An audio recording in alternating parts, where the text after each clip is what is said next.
Hi, I'm Professor Nugent, and welcome back to Chapter 9. Today we're going to be talking about the foundations of group behavior.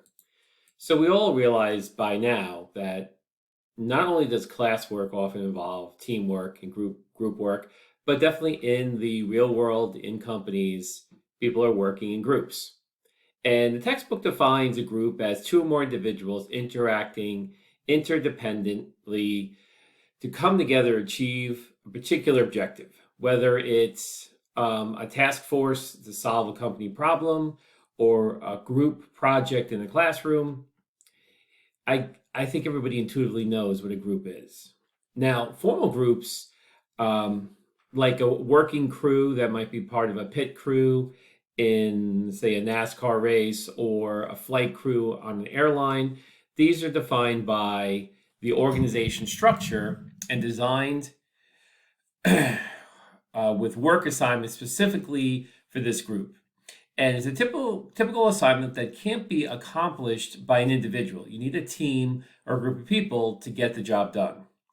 The behaviors that one should engage in are stipulated and directed towards the organizational goals. In contrast, informal groups are alliances that are neither formally structured nor organizationally determined, but instead are naturally formations of people coming together in the environment in response to the need for social contact and the need to find others to help you solve problems.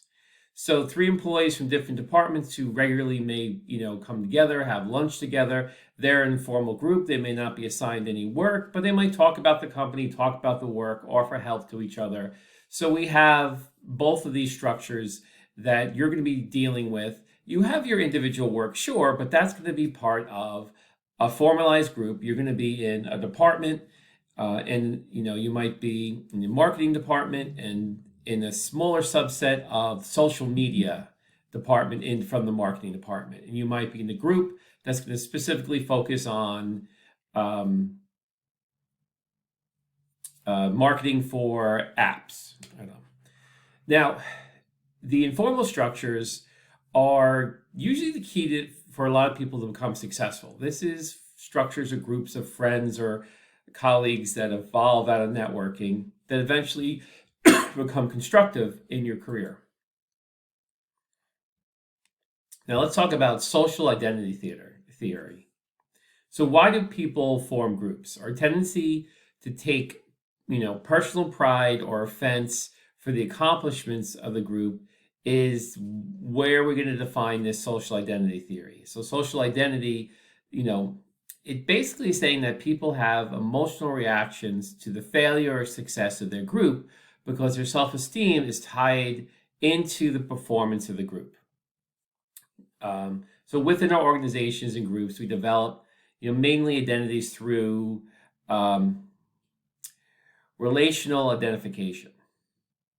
So when we connect with others because of our roles, that's what we're talking about here. But there's also collective identification when we connect with the aggregate characteristics of the group. So think of the relational identification as more of connecting with our role and our particular place in the group, and the collective identification is, the overall success of the company or of a larger group of people. Now, even this group, the social identity theory is key even to, businesses like sports. When people pick the team that they're rooting for or the team that they align with, their identity is somewhat tied into the Yankees or the Giants or the Rams or the Chiefs. So you're part of that group, but in a very more collective, not really having a role other than being a fan. But these are groups, you're in so many groups that you're unaware of, and businesses often try to indoctrinate people into a particular group for their social identity.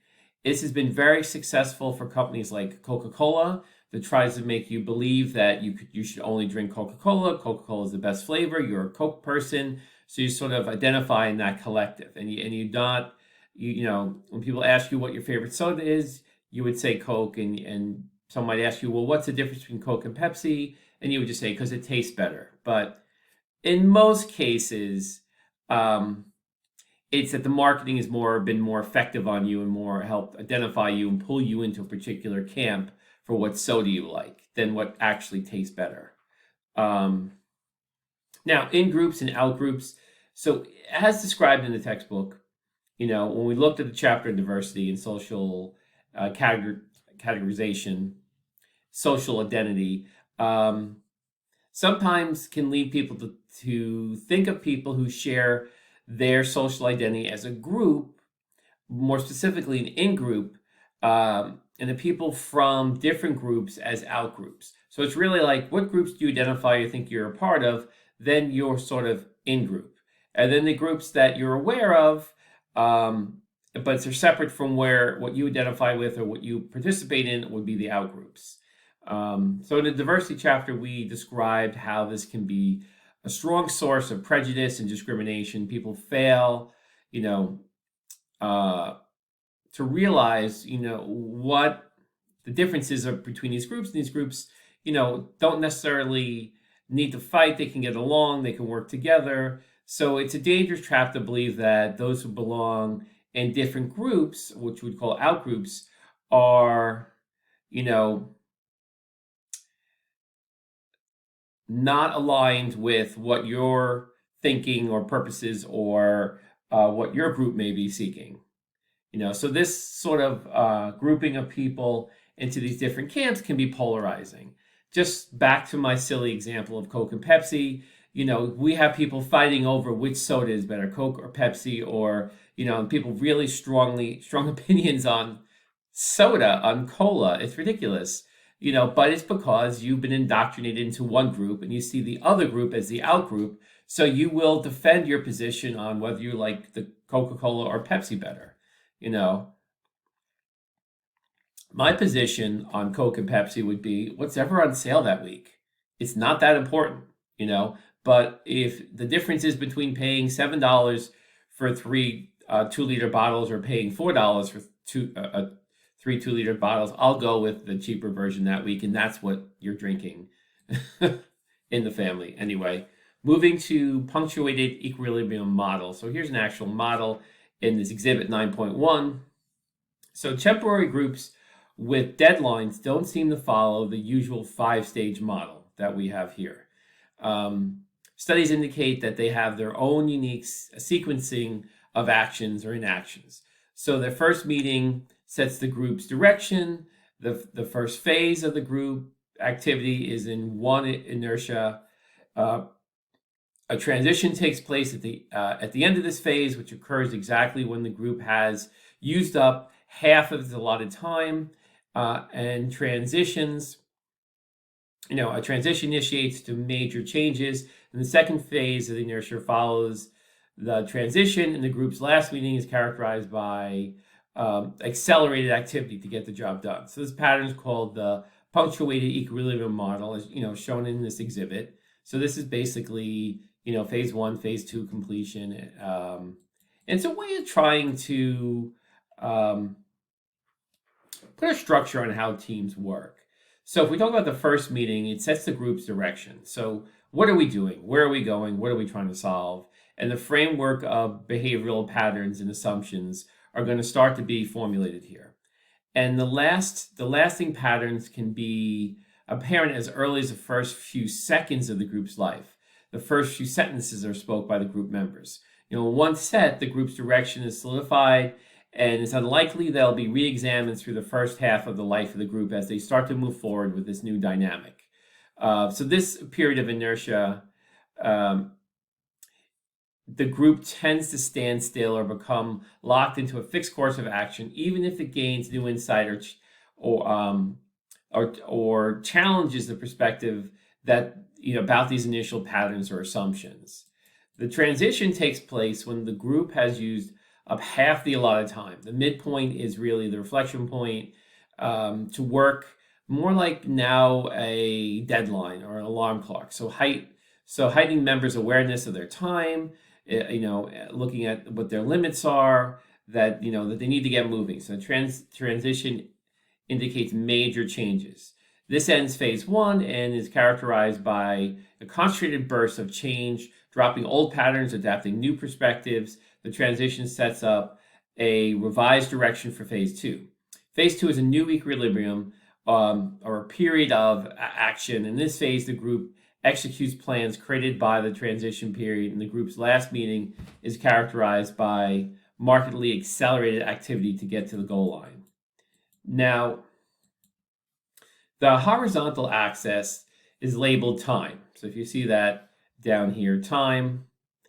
The vertical axis is labeled performance and range from low to high performance. So the data from the graph is as follows. The first meeting starts at a point corresponding to value A on the horizontal axis and continues to phase one. And at a constant performance, then the transition at the end of phase one, performance increases with time fluctuations, and then phase two begins constant performance. There is a slight increase in the performance when nearing completion, which is at value B in the horizontal axis. Transition state occurs at a value corresponding half of sum A and sum B in the horizontal axis. Okay, so all group members are actors, each playing a role. We are required to play a number of diverse roles, both on and off our jobs. And many of these roles are compatible. Some are conflicts. Different groups impose different rule requirements on individuals. So every group is sort of like a unique snowflake. Different things are going to happen. Role perception refers to one's view of how one is supposed to act in a given situation. So we get these perceptions from the input around us, friends, books, past experiences in groups, the dynamics, the personalities of the group members. Now, the role expectations refer to how others believe you should act in a given situation. So the psychological contract is an unwritten agreement that exists between employees and their employers. It sets out mutual expectations, what managers expect from workers and vice versa, and defines the behavioral expectations that go with every role. If a role expectation is implied or not met, expect negative repercussions from the offended party.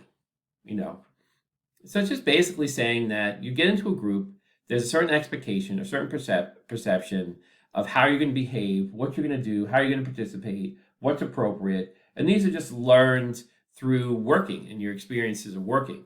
Now, oftentimes there could be a role conflict. And I'm sure if you worked in student teams, you may have had some role conflicts. At the extreme, two or more role expectations might be contradictory. And if so, it exists when compliance with one role requirement may make it difficult to comply with another. So we can experience this inter-role conflict when the expectations of different separate groups are in opposition.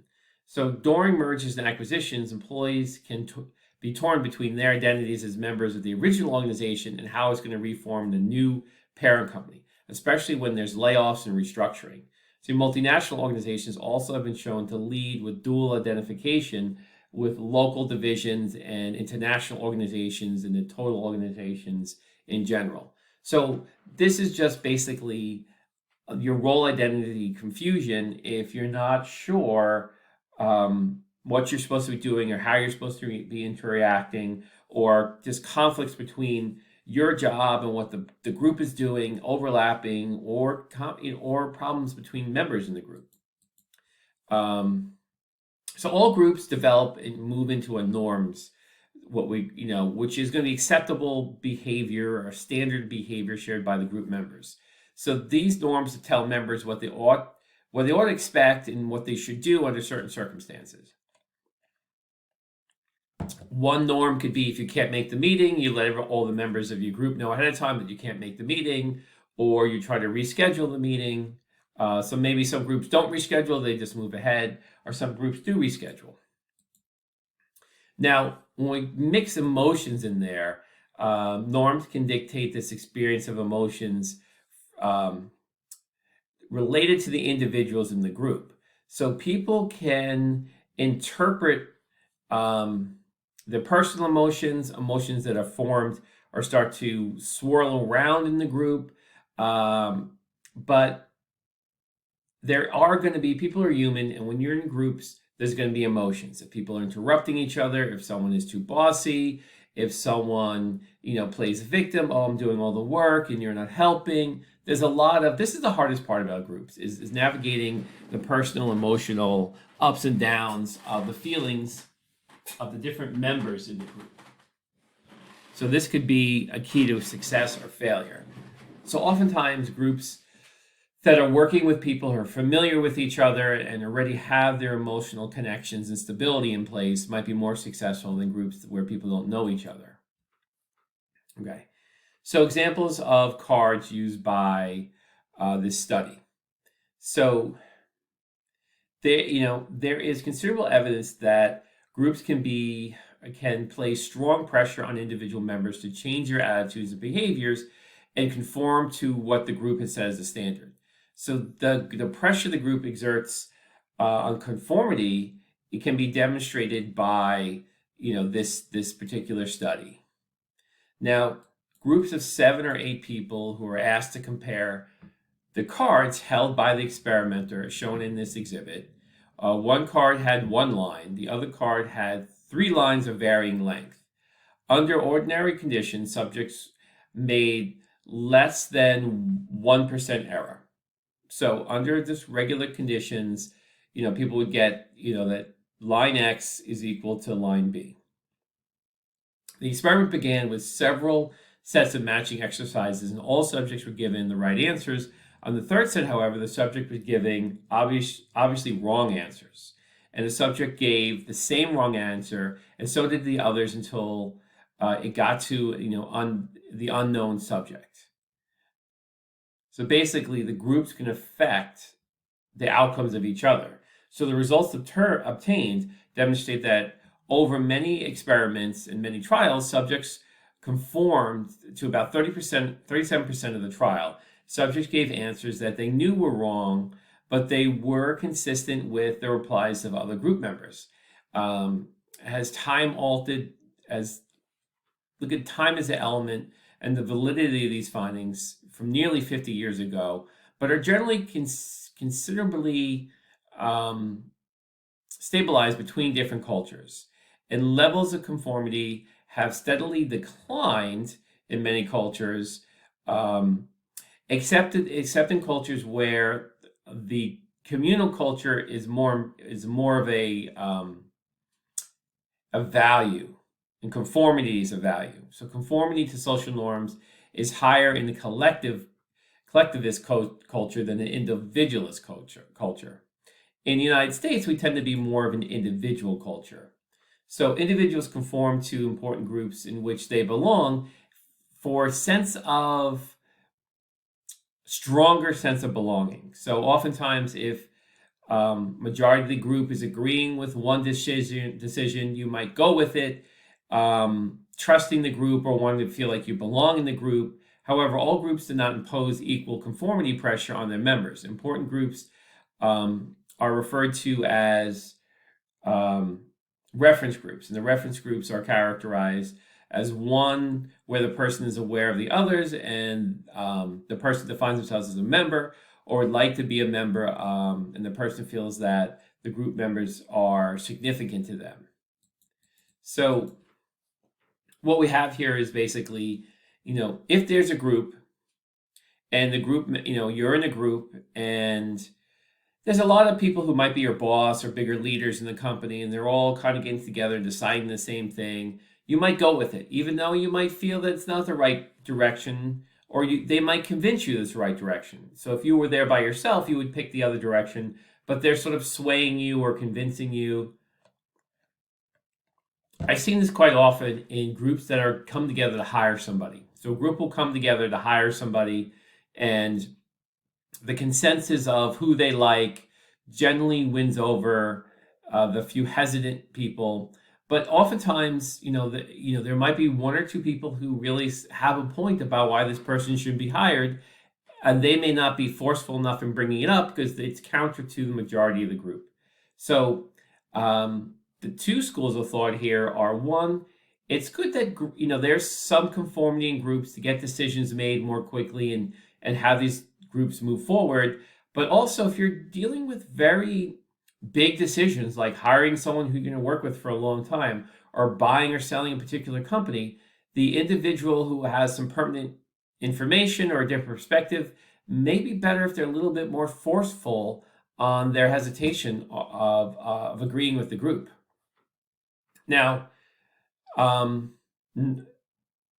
we talk about norms in the workplace, significantly, how do these influence employees' behavior? So experiments conducted between 1924 and 1932 by Elton Mayo at Western Electric, the researchers began to examine the relationship between physical environment and productivity. So illumination and other working conditions were selected to represent this physical environment. So how bright the working environment was, what type of lights they were using. And even in today's world, natural light versus fluorescent light versus low light versus bright light, this is something that can be studied. Now, researchers initially, the findings initially contradicted what they expected the results would be. So the researchers did a follow-up and began a second set of experiments that focused on the assembly test room. So observers of the experiment, covering a multi-year period, found that this small group output increased steadily. So it became evident that the group's performance was significantly influenced by its status as special. In essence, the group workers in both the illumination and assembly test room experiments were reacting to the increasing attention they received. So the third study in the bank wiring observation room was introduced, and the assertion of the effect was, a sophisticated wage incentive plan. And most important finding of the study was that employees did not individually maximize their outputs. Their outputs became controlled by the group norms that determine what was appropriate days worth of work, how much you should get complete in a day. So the interview is determined by the group, and operating well below its capacity was leveling output to protect itself. Members were afraid that they significantly increase the output, the unit incentives rate would be cut, and expected daily output would be increased, and layoffs might occur. So the slower workers would be reprimanded and maybe even fired. So basically what we're saying here is, sometimes if people are measured by, this is how much work you typically output. If you increase this by 20%, so if your output's now 120%, we'll give you incentive or more pay. But as a group, they see this as, okay, if we keep doing this, we're going to put ourselves in this position where we can't maintain this level of output. So let's cool it and let's manage as a group how much we're going to do that's appropriate. Now, the norms in the group, established a number of don'ts. So don't be a rate buster turning out too much work. Don't be turning out too little work. Don't,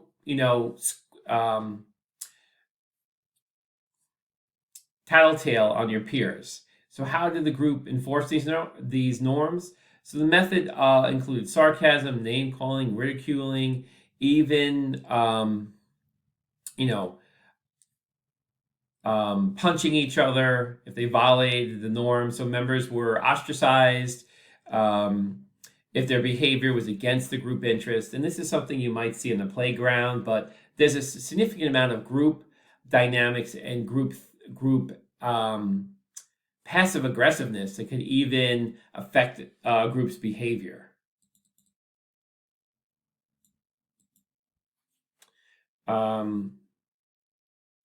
So the goal of every organization with, CSR, the corporate social responsibility initiatives, is for the values to hold sway over the employees. So after all, if employees aligned with their thinking with the positive norms, these norms could become stronger and the probability of positive impact would grow substantially.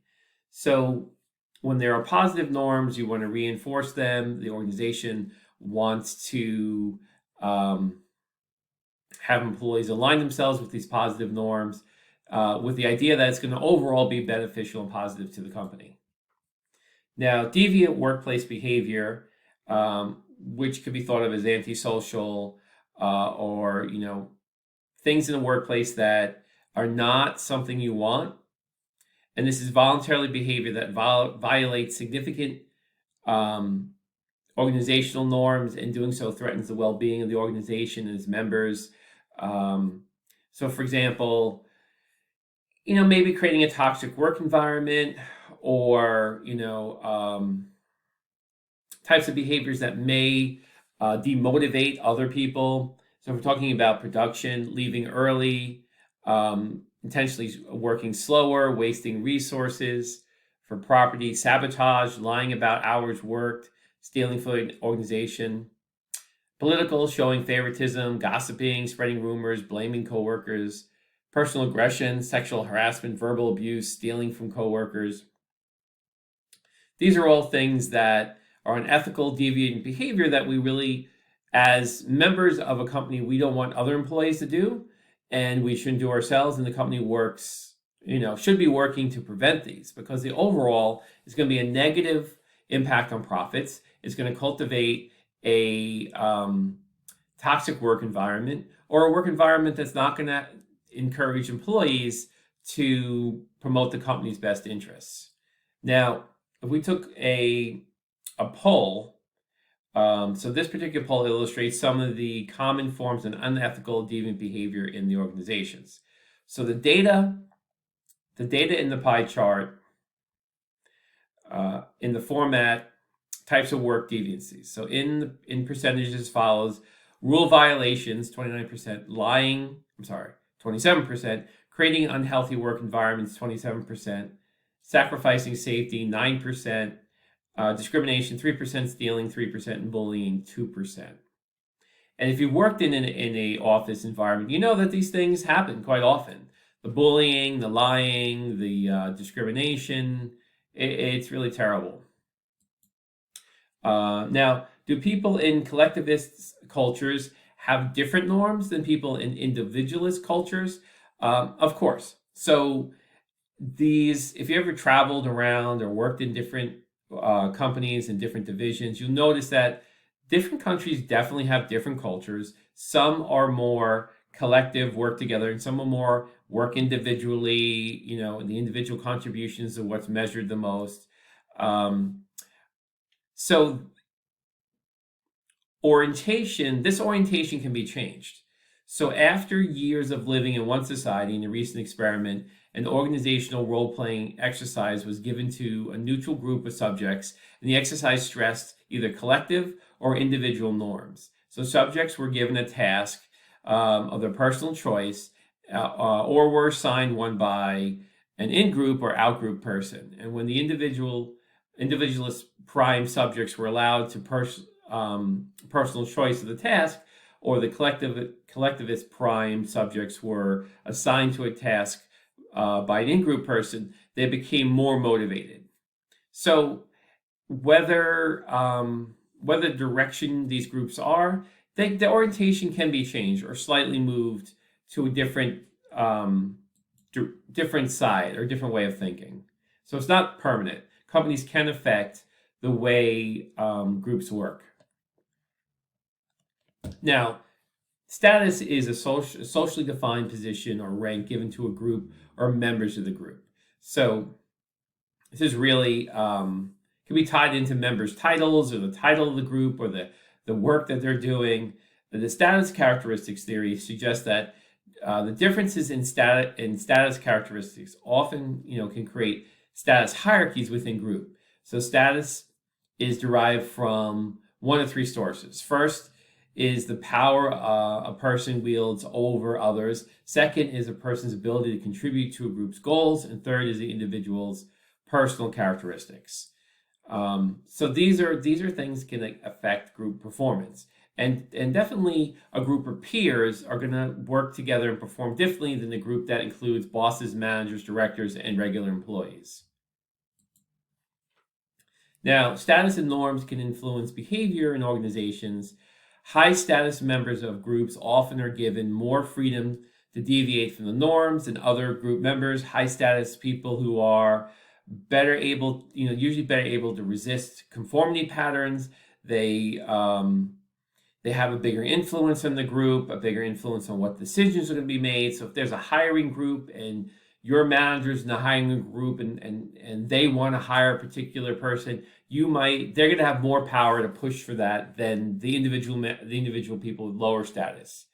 And this is why some top performing, if you have a TV show and there's the most popular actor in the show or the biggest star in the show will have more influence. The top performing, salespeople in the company, these can have more status or influence in the group, and they'll have more impact on the decisions the group makes or recommends. Now, the size of the group is going to affect the group's overall behavior, but the effect depends on dependent variables. So large groups of a dozen or more members are good for gaining diverse input. Smaller groups of about 7 members are better at doing something more productive with the input. So you can see that larger groups can be unwieldy, but they might be good for getting everyone's opinions, maybe getting a consensus. Smaller groups are much better for getting things done. And one of the most important findings of the size of group is social loafing. So there's a tendency for individuals to expend less effort when working collectively than alone. So social loafing is a problem at work. It's a problem in academia and your classes where you have a group of 5 people and there might be 2 to 3 people actually doing all the work. And there are some people who consistently push themselves or keep themselves in a social loafing position by having conflicts in when they can meet. Just not meeting, doing the work, or meeting the deadlines and having other members having to make up for them. Very frustrating situation to be in. Okay, let's look at group effectiveness and cohesion. So groups differ in their cohesiveness. Or the degree in which members are attracted to each other and are motivated to stay in the group. So cohesiveness is important because it relates to the group's productivity. So we're talking about a tight group or a very loosely associated group. So the relationship and how tight the group is with each other, their cohesiveness is going to affect the productivity and the performance based on norms established by the group. So if performance-related norms are high, a cohesive group will be more productive. So this just kind of makes sense. If there's high expectations, what we call norms, and a tighter group can be more productivity. It's going to be less productivity, the less tighter the group is, less cohesive they are. And you can see this just makes sense, this particular chart.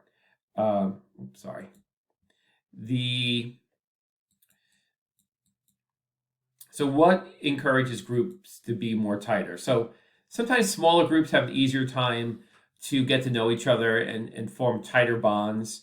And this, generally smaller groups can encourage agreement with their goals more easily, increase the time members spend together with each other, the contact they have with each other can increase the status, or increasing the status of the group could be perceived if there's a value to being in the group, the members might be more agreeable with each other and more cohesive because they want to maintain participating in the group. So just kind of makes common sense that if you're a group of peers working together and you're getting along and you've had past success and you're familiar with each other's strengths and weaknesses, you're going to work better together to have higher productivity, especially if more things are expected of you.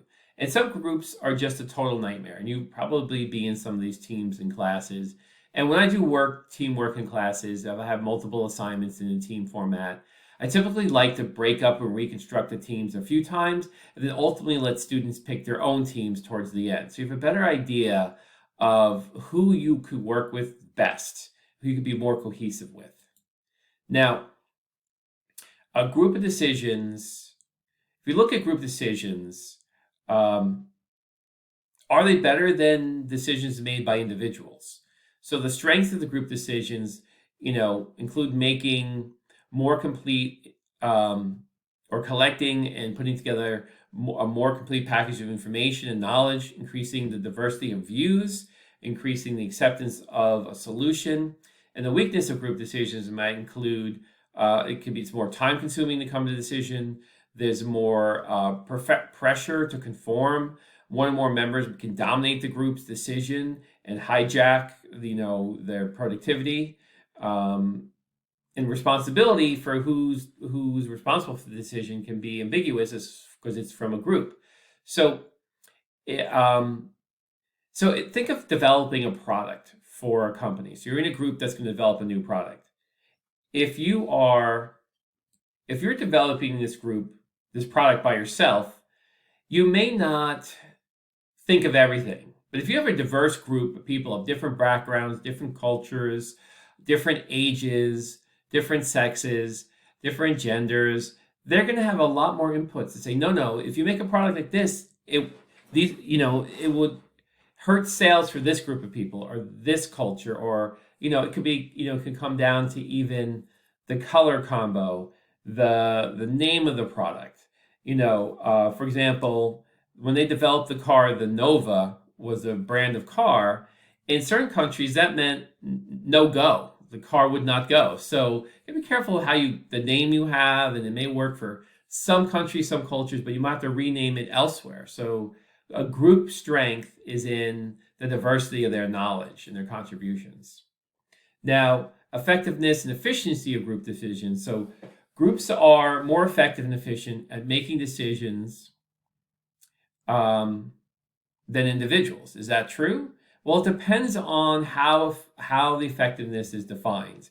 So certainly individuals can come to conclusions and decisions much quicker than a group, but group decisions can be more accurate than decisions of an individual.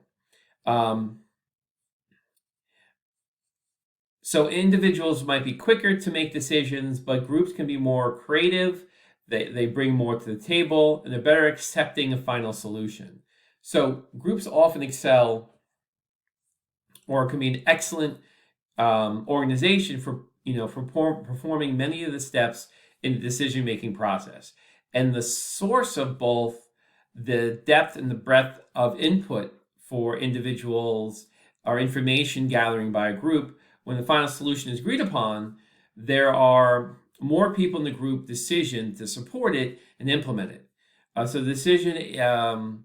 The group decisions consume time, create internal conflicts, and generate pressure towards conformity. So, for example, if you're in a company and you're trying to put together a group is there to say, okay, which ERP should we be using? And the ERP is the program that runs the whole company. So we'll be using SAP, Oracle, PeopleSoft. So if you have enough people in the room, they look at the different programs, the program the group selects is more likely to be supported by the group members than if an individual selected it and forced everybody to work with it. Okay. So groupthink is related to the norms that affects group decision.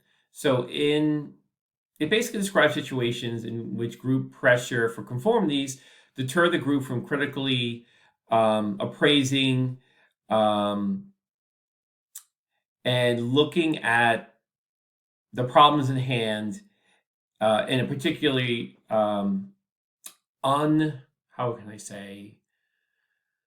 unbiased format. So sometimes this groupthink, what we're basically saying is groupthink can arise where the group is heading towards a decision that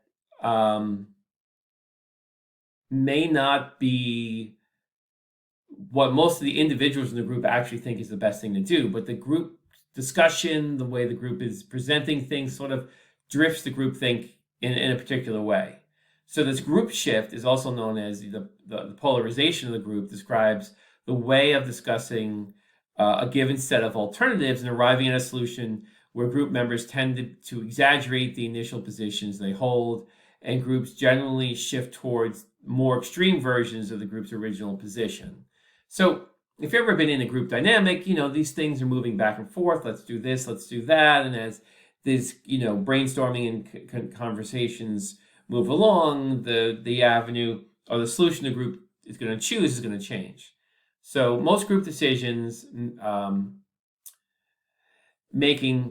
most of the group decisions take place in interacting groups, in groups where members are face-to-face and rely both on verbal, non-verbal interaction, communicate with each other. So interacting groups often censor themselves and pressure individuals towards, conformity of the opinion. So this is, again, part of this group dynamic where, you're in a group and you're discussing things and somebody doesn't like something, they have a mad face on, or they might get angry, and the discussion's going back and forth, and, and sometimes you could just get so worn out in the group that you agree just to move on and get this group work over with. So you might not fully agree with it or think it's the best decision, but you're just happy to go with it to, because the group is so frustrating to be with or work with.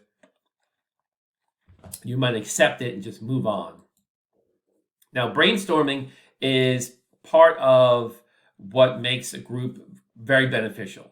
So this is a technique that I'll describe more in the next slide, but it can reduce problems inherent with the traditional interacting in the group. So brainstorming is meant to overcome the pressures of conformity by interacting in a group that dampens the development of creative ideas. So we don't want, what basically we're saying here is if you're in a group where you're not really free to express yourself or freewheel ideas, you might be missing something. So typical brainstorming sessions, we have people sitting around a table, a group leader states a problem, and members then freewheel as many alternatives as they can in a given length of time. So there's no criticism allowed, and all the alternatives are recorded for later discussion and analysis. So one idea might stimulate other ideas or may encourage other members to kind of build off of it. So brainstorming is a nominal group technique where there's a certain amount of freedom, a lack of judging each other, where people are just spitballing, what if we did this or what if we did that? And it could be fun, people could be laughing, people could be putting these ideas together, but the ideas to kind of loosen up people's brains and let the ideas flow out. So you may get 20 terrible ideas for every one good idea. So if you end a brainstorming session that had 60 horrible ideas, but 5 really good ideas, you're doing well, and you want to build off those good ideas. Now, the nominal group technique that I had mentioned in the previous slide restricts discussion or interpersonal communication during the decision-making process. So the nominal group technique is different than when I'm describing it, the brainstorming. It restricts discussion or interpersonal communications within this group-making process. So group members they're all physically there, but members operate sort of independently. So the chief advantage of the nominal group technique is that it permits the group to meet formally, but does not restrict independent thinking, as does the interacting group. So research shows that the nominal group is generally more effective than the brainstorming group. So just 2 different ways that groups can sort of move towards a solution. Now, there are steps in the nominal group technique. First, the problem is presented. This is the problem. Each member independently writes down their ideas on the problem, and after the silent period, each member present one idea to the group. So it might work like this, like here's the problem, everybody take a few minutes to write down your idea or your particular solution, so that each member takes their turns kind of discussing what they had thought as an individual separately by themselves, and the groups discuss the ideas, helps to clarify, elaborate, develop, and each group member silently and independently rank the ideas, and the ideas with the highest aggregate score determine the final decision. So this is a way of basically, having ideas individually, bringing them together, and then people voting on them almost secretly to kind of, so you don't have that bullying or that, the manager steering or one person stealing the group think. And this allows the individual to bring their ideas in, and then let people individually vote on what they think is best without being swayed by the group emotions or the faces they're making or the way that they're arguing about the certain ideas. So it is a different way of going about it, a little bit more structured, and research just shows it was more effective. So on this exhibit, this is showing the group decision techniques has their own set of strengths and weaknesses. So the choice between depends on what criteria you want to emphasize on the cost-benefit trade-off. So these are, number and quality of ideas, social pressure, money cost, speed, task orientation, potential for interpersonal conflict, commitment to solution, developing group cohesiveness. So this is basically just straight up interacting with each other, brainstorming, or the nominal structure. So this is sort of breaking out, evaluating how effective these three different modalities are. Now, how can you expect group members to contribute towards or act as part of a group if they don't identify with the group? So managers would do well to promote group members' identification, manage identity threats, while at the same time avoiding bias in group favoritism. So basically, sometimes some group activities that aren't related to the problem they're trying to solve, getting the groups to kind of work together to solve puzzles or other, types of, even playing board games together, sort of trying to get the group to be in a position where the members can work more effectively together. So when forming new groups, you want to consider the group life cycle and the phase the group's going to move through. So groups rarely are immediately effective without careful placement, training, onboarding, recognizing that the current stage of any group can help the manager provide support and assistance, aid the group, address problems that may arise. So this is where these games that groups can play, or these, sort of these group training events can occur, where you're trying to make the groups a lot more cohesive, effective, collegial, follow the norms before they start actually doing group work. And that's really up to the managers to put that together. So the role clarity is something the managers need to align the role expectations and the perceptions. Is essential for group members to understand why they're there, what's expected of them, and how to act within the group. So managers really need to establish clear contracts with the group and fulfill, the managers have to come and say, this is, it's not a contract they're going to sign, but this is basically the contract we're expecting. And this is, a certain amount of trust in this team. And as people continue and the team develops, it becomes more successful. Just think of it like a baseball team or basketball team. If you just put a group of very strong athletes together, that doesn't mean they're going to win. But you could have a team where you may not have the best players in the league, but the team is just a great team working with each other, helping each other, that they get further than a group of much more successful individual athletes who don't have that same team dynamic or development. So if there's a role conflict, managers got to step in and figure out a way to approach it, to squash it, to, keep it from being a problem in the group. Creative solutions that they have to, somehow work with these, two people to reduce this conflict for the sake of the group. Now, the role clarity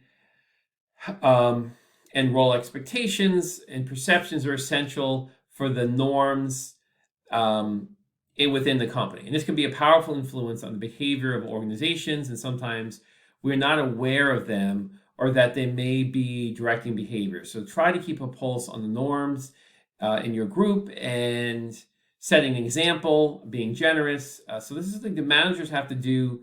The managers not only managing individuals, they're managing groups, and they need to be mindful of the status differences between the groups and between the members of the group. And they should establish checks and balances So leaders do not, justify unethical behavior or unethically try to maintain their status within the group and bully the group.